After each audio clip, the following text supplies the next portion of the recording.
TVK அப்படின்ற கட்சி குறித்து நம்ம பல காணொளிகள் பேசியிருப்போம். பேசின முதல் நாள்ல இருந்து ஒரு விஷயத்த நம்ம சொல்லிட்டே வந்தோம்.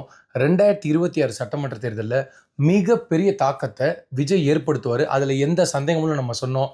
ஏற்கனவே பத்திரிகையாளர்கள் அப்படின்ற போர்வைக்குள்ள ஒளிஞ்சுகிட்டு திமுகவுக்கு ஜால்ரா தட்டிட்டு, அதிமுகவுக்கு ஜால்ரா தட்டிட்டு இருந்த பல நபர்களோட முகத்திரை இன்னைக்கு வெளிச்சம் போட்டு படம் காமிச்சிருக்கு. ஒரு நடிகரு, ஒரு கூத்தாடி, இவருக்கு சினிமா மட்டும் தான் தெரியும், அரசியல் தெரியாது. இவரெல்லாம் தற்கூரி கூட்டத்த தான் உருவாக்கிட்டு இருக்காரு அப்படின்னு ஏகப்பட்ட ஏளனமான விமர்சனங்கள தொடர்ச்சியாக விஜய் மேல வச்சுட்டே வந்தாங்க. அந்த ஒட்டுமொத்த விமர்சனங்களுக்கும் இன்னைக்கு சரியான பதிலடிய களத்துல கொடுத்து நிரூபிச்சு காமிச்சிருக்காரு. விஜய் அவர்கள் சொன்னது போல மிகப்பெரிய வரலாற்று புரட்சியும், விசில் புரட்சியும், மக்கள் புரட்சியும் அரங்கேறி இருக்கு. எல்லாரும் சொன்னாங்க அதிகப்படியா 5 சீட்டு 4 சீட்டு ஜெயிக்கிறது கூட கஷ்டம்னாங்க. இதுல ரங்கராஜ் பாண்டே ஒரு படி மேல போய் தாவேகா தலைவர் விஜய் 10 சீட்டு ஜெயிச்சிட்டாருன்னா எப்படி 10 சீட்டு ஜெயிச்சிட்டாருன்னா நான் அரசியல் பேசுறதை நிறுத்திடுறேன் அப்படின்னு சொன்னாரு. ஆனா இன்னைக்கு எந்த இடத்துல முகத்தை கொண்டு போய் வச்சுக்க போறன்றது நமக்கு தெரியல. ஆனா இப்போ நம்ம பேசிட்டு இருக்கக்கூடிய இந்த சூழ்நிலையில தாவேகா 108 இடங்கள்ல வெற்றிகளை பதிவு செஞ்சுட்டாங்க அப்படின்ற கணக்கு வருது. இன்னும் சரியா அக்யூரேட்டான டேட்டா எல்லாமே இனிமேல் நாளை காலையோ நாளை மதியத்துக்குள்ள தான் வரும். ஆனா இது வரைக்கும் விஜய் குறித்து யாரெல்லாம் ஏளனமா சிரிச்சு நக்கல் பண்ணி அவரை கேவலமா பேசினாங்களோ அவங்க எல்லாருக்கும் சாட்டை அடியா விஜய் பதிலடி கொடுத்துருக்காரு. ஒரு பேச்சு 2 பேச்சு இல்லை, ஒரு 6 மாசமா இந்த மீடியாவோட சேர்ந்துக்கிட்டு அவங்க ஒரு அஜெண்டாவை செட் பண்ணாங்க. அந்த அஜெண்டால முழுக்க முழுக்க விஜய் கூட்டத்துக்கு அரசியலே தெரியாது, விஜய் அப்படின்ற ஒரு கூட்டம் தற்கூரி கூட்டம்ன்ற அளவுக்கு வார்த்தைகளை கடுமையாக பயன்படுத்தினாங்க. ஆனால் இன்னைக்கு தாவேகா தலைவர் விஜய் நாளை மேடை ஏறி ஜோசப் விஜய் எனும் நான் அப்படின்னு சொல்ல போற நேரம் வந்துருச்சு. இது எல்லாத்தையும் பார்த்த பல பேருக்கு நம்ம முன்பே கணித்தது போல திமுக அதிமுக இருக்கக்கூடிய பல நபர்களுக்கு ஹார்ட் அட்டாக்கே வந்திருக்கு. இது வரைக்கும் வரலாற்றுல ஸ்டாலின் அப்படின்ற ஒரு நபரை வீழ்த்த முடியாத ஒரு சூழ்நிலை இருந்தது. ஆனா இன்னைக்கு தாவேகா தலைவர் விஜய் ஸ்டாலின் அப்படின்ற பிம்பத்தை உடைச்சு அவரை அரசியல்ல மிகப்பெரிய தோல்வியடைய வச்சிருக்காரு. என்னதான் உதயநிதி ஸ்டாலின் அவர்கள் வெற்றி பெற்றிருந்தாலும் திமுகவின் தலைவரான முன்னாள் முதலமைச்சரான மு.க. ஸ்டாலின் தோல்வியடைந்தது திமுக தொண்டர்கள் மத்தியில் மிகப்பெரிய வருத்தத்தையும் தாவேகா தொண்டர்களிடம் மிகப்பெரிய மகிழ்ச்சியை ஏற்படுத்தியுள்ளது. பேச்சாடா பேசுனீங்க, கொஞ்ச நஞ்ச பேச்சா பேசுனீங்க அப்படின்னு வடிவேல் டயலாக் இருக்கும் இல்லையா, அது போலதான் இன்னைக்கு பல பேரோட நிலைமை இருக்கு. நிறைய பேர் வெளியே தலை காட்ட முடியாம போயிட்டாங்க. எல்லாரும் என்ன சொல்றாங்களாம், நாங்க எப்படிங்க ஊடகத்துல பேச முடியும், நாங்க எப்படிங்க டிபேட்ல கலந்துக்க முடியும், ரொம்ப அசிங்கமா இருக்குங்க, ரொம்ப அவமானமா இருக்குங்க, இப்படி ஒரு தோல்வியை சந்திச்சது இல்லைங்க. கட்சி ஆரம்பிச்சு 3 வருஷத்துல ஒரு நடிகர், ஒரு கூத்தாடி, ஒரு அரசியல் தெரியாதவர், ஒரு தற்கூரி கூட்டத்தை உருவாக்கக்கூடியவர், பெண்களை வீதி வீதியாக டான்ஸ் ஆட வைக்கக்கூடிய ஒருத்தர் இன்னைக்கு ஆட்சி அதிகாரத்தை நோக்கி பயணம் பண்ணிட்டாரு.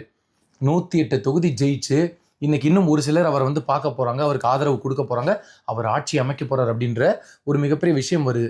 இதுல நல்லா தெரிஞ்சுக்கங்க, மக்கள் எல்லாருக்கும் மாற்றம் அப்படின்னு ஒரு நபர் வரணும்னு எதிர்பார்த்திருந்தாங்க. ஆனா அதுக்கு சரியான நபர் வரல அப்படின்னு மக்கள் எல்லாருமே அதிருப்தியில இருந்தாங்க. ஆனா இன்னைக்கு சூழ்நிலையை பார்க்கும்போது தாவேகா தலைவர் விஜய் ஏற்கனவே மக்கள் மத்தியில் மிகப்பெரிய பிரபலம் அடைந்த ஒருத்தர், சினிமா துறையிலிருந்து வந்ததுனால அவருக்கு ஏற்கனவே நல்ல அறிமுகம், பரிட்சயமான ஒரு முகம் அப்படின்னு மக்களுக்கு தெரியும்.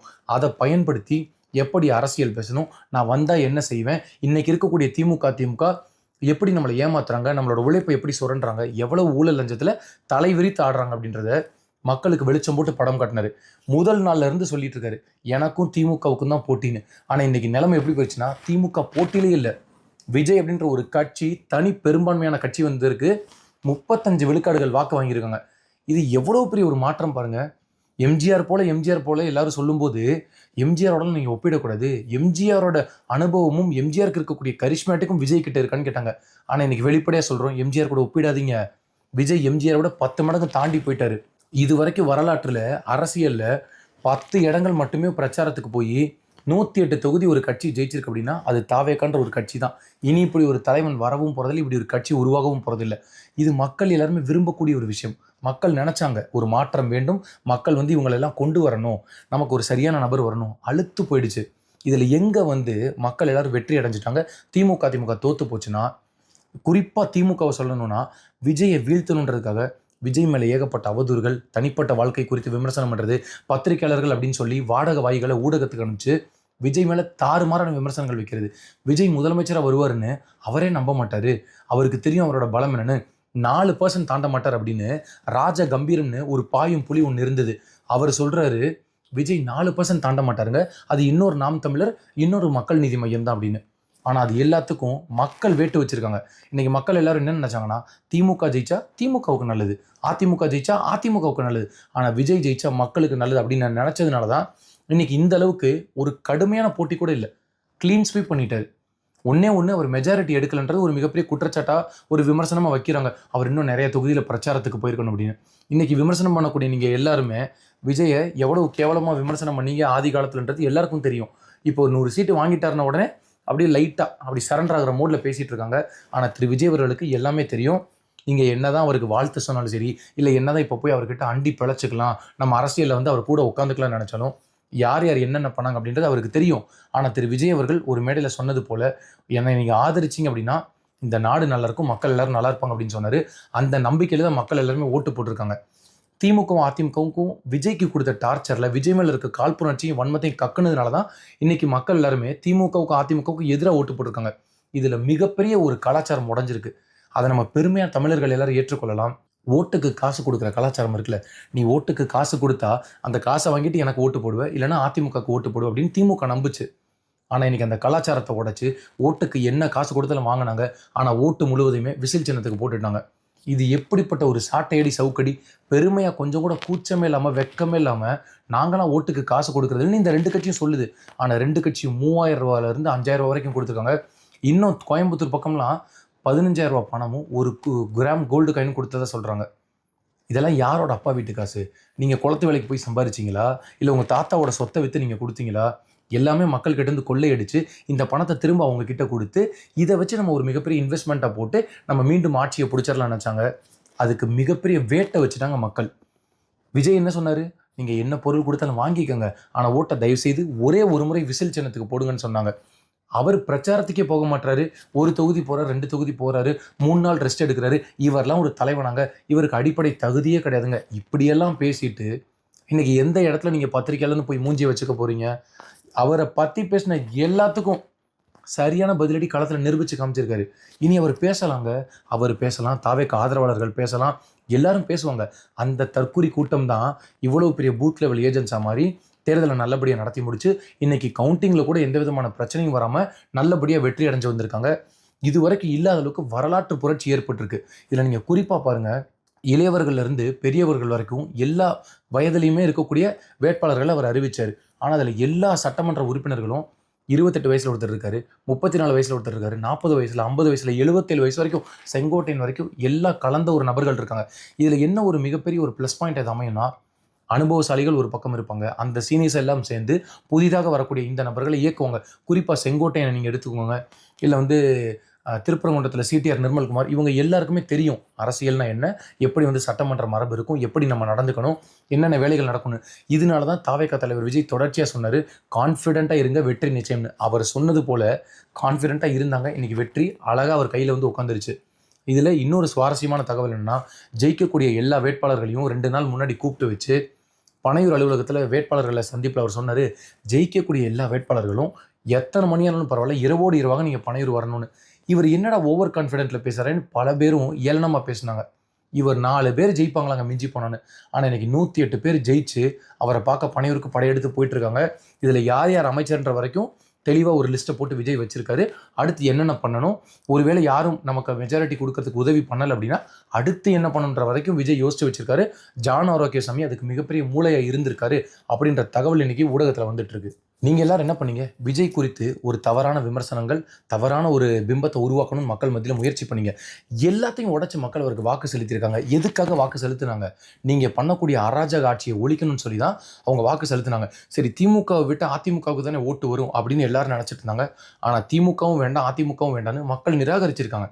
இன்னும் ஒரு 10 தொகுதியில் விஜய் கடுமையாக வந்து வேலை பார்த்துக்கணும், பிரச்சாரம் பண்ணியிருக்கணும் அப்படின்னு சொல்கிறாங்க. 15 தொகுதி போனதுக்கே 10 தொகுதி போனதுக்கே இந்த அளவுக்கு ரிசல்ட் அப்படின்னா, ஒருவேளை இன்னும் ஒரு எக்ஸ்ட்ரா ஒரு 4-5 மாவட்டங்கள் அவர் போயிருந்தார்னா ரிசல்ட் எந்த அளவுக்கு இருக்கும் அப்படின்றத யாராலையும் மறுக்க முடியாது. தாவேகா தலைவர் விஜயை நீங்கள் பண்ண விமர்சனங்களுக்கு ஒரு இடத்துல கூட அவர் பதிலடி கொடுக்கல, ஒரு இடத்துல ரியாக்ட் கூட பண்ணல. நாம் தமிழர் கட்சி என்ன பண்ணுச்சு அப்படின்னு நாம் தமிழர் கட்சிக்கு தெரியும். ஆனால் எனக்கு அந்த கட்சியோட விளைவு என்ன, இதைத்தான் டே 1லேருந்து நம்ம சொன்னோம். இதில் பல தீர சூர புலிகள்லாம் சொல்லிட்டு இருந்தாங்க, தைரியம் இருந்தால் மே 4ஆம் தேதி வா, நம்ம பார்ப்போம், கமெண்ட் செக்ஷனில் நான் வந்து பதில் சொல்கிறேன்னு. வந்து பண்ணுங்க. இந்த சில்லறைகள் சத்தம் கொஞ்சம் அதிகமாக கேட்கட்டும். வந்து கமெண்ட் செக்ஷனில் சொல்லுங்கள், உங்கள் அண்ணன் என்ன சாதிச்சிட்டாரு, உங்கள் கட்சி என்ன சாதிச்சிருக்கு, இதுக்கு அடுத்து என்ன பண்ண போகிறீங்க அப்படின்னு. இனி நான் வழக்கம் போல் சொல்கிறது தான், பிளாஸ்டர் போட்டுருங்க. நாம் தமிழர் கட்சிக்கு இன்றைக்கி அரசியல் கிடையாது. இனி வாயை திறந்து எதுவும் பேசாதீங்க. உங்கள் சார்பாக நானே ஒன்று சொல்லிடுறேன். வென்றால் மகிழ்ச்சி, தோற்றால் பயிற்சி, தொடரும் எங்கள் முயற்சி, தொடரட்டும் உங்கள் முயற்சி, தொடர்ந்து கொண்டே இருக்கட்டும்.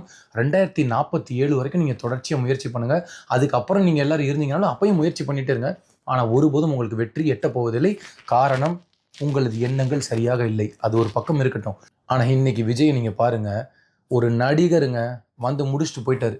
இவ்வளவு பெரிய 75 ஆண்டு கால ஒரு நடிகர் வந்து முடிச்சுட்டு போயிட்டாருங்க. 75 வருஷ கட்சி, 50 வருஷ கட்சி, மிகப்பெரிய கட்டமைப்பு, திமுகவின் மிகப்பெரிய பிரம்மாண்டம், அதிமுகவின் பிரம்மாண்டம், எல்லாத்தையும் கிழிச்சு தூர போட்டுட்டாரு. எப்படி? மக்கள் சக்தியோட. அதுதான் மிகப்பெரிய விஷயம். அவர் கணிச்சிருக்காரு சரியா. மக்கள் எல்லாரும் நமக்காக காத்துட்டு இருக்காங்க, நம்ம வருகைக்காக காத்துட்டு இருக்காங்க. ஏன்? இந்த மக்கள் மாற்றத்தை பார்க்கவே இல்லை. ஒரு மாற்றத்தை பார்த்தாங்க. அது என்ன தெரியுமா மாற்றம்? மிகப்பெரிய ஏமாற்றம். அந்த மாற்றத்தை தவிர்த்து மக்கள் வேற மாற்றமே பார்க்கல. நேற்றெல்லாம் ஒரு காவல்துறை அதிகாரிக்கிட்ட நான் பேசுகிறேன். அவரெல்லாம் சொல்கிறாரு, எங்களால் முடியலைங்க, பவரே இல்லை போலீஸ்க்கு. திமுக வட்டச் செயலாளர் மிரட்டுறான், அதிமுகக்காரன் மிரட்டுறான், எங்களால் எதுவுமே பண்ண முடியல, எங்கள் கைகள் கட்டப்பட்டிருக்கு, ஆனால் ஏதாவது பிரச்சனைனா மட்டும் எங்களை கோர்த்து விட்டு போயிடுறாங்க அப்படின்னு வருத்தப்பட்டார். இனி தமிழ்நாட்டில் சட்டம் ஒழுங்கு பிரச்சனை மிக சரியாக இருக்கும், பெண்கள் பாதுகாப்பு மிக சரியாக இருக்கும். வீட்டில் இருக்கக்கூடிய பெண்களும் சரி, ஆண்களும் சரி, எல்லாருமே நம்மளுடைய பிள்ளைகள் பத்திரமா வெளியில் போயிட்டு பத்திரமா வரலாம் அப்படின்ற ஒரு மிகப்பெரிய எண்ணத்துக்கு போவாங்க. அப்படிப்பட்ட ஒரு நல்ல ஆட்சியை விஜய் கொடுப்பாருன்னு எல்லாருக்கும் நம்பிக்கை இருக்குது. ஏன்னா முதன்முறை ஆட்சியை கொடுத்துருக்காங்க மக்கள். இவ்வளவு பெரிய ஒரு விஷயத்தை கையில் கொடுத்துருக்காங்க. அப்போ அவர் அது எப்படி கொண்டு போகணும்னு தெரியும். இதில் உண்மையிலே மிகப்பெரிய நட்சத்திர வேட்பாளர்கள்னு யாரெல்லாம் டிவிக்கில் அறியப்பட்டாங்களோ அவங்க எல்லாருமே வெற்றி அடைஞ்சிருக்காங்க. புசி ஆனந்த், செங்கோட்டையன், ஆதவ் அர்ஜுனா, சிடி நிர்மல்குமார், வெங்கட்ராமன், தாவேகா ரமேஷ், ராஜ்மோகன், ஏகப்பட்ட நபர்கள் யாரெல்லாம் எதிர்பார்த்தோமோ எல்லாருமே ஜெயிச்சிருக்காங்க. இது உண்மையிலேயே வரலாற்றில் மிகப்பெரிய புரட்சி புரட்சி புரட்சி. அதில் ஒரு துளி சந்தேகம் இல்லை. வெற்றி பெற்ற தாவேகாவின் தொண்டர்களுக்கும் சரி, தாவேகாவின் உண்மையான உழைப்பாளிகளுக்கும், விஜய் அவர்களின் மிகப்பெரிய தளபதிகளாக இருக்கக்கூடிய இவர்கள் அனைவரும் தாவேகா தலைவர் விஜய்க்கு ஆட்சி அமைப்பதற்கு உறுதுணையாக இருந்து மக்கள் விரும்பக்கூடிய முதலமைச்சராக திரு விஜய் அவர்களும், மக்கள் விரும்பக்கூடிய ஆட்சியாகவும் தாவேகாவின் ஆட்சி அமையும் என்பதில் எந்தவிதமான சந்தேகமும் இல்லை.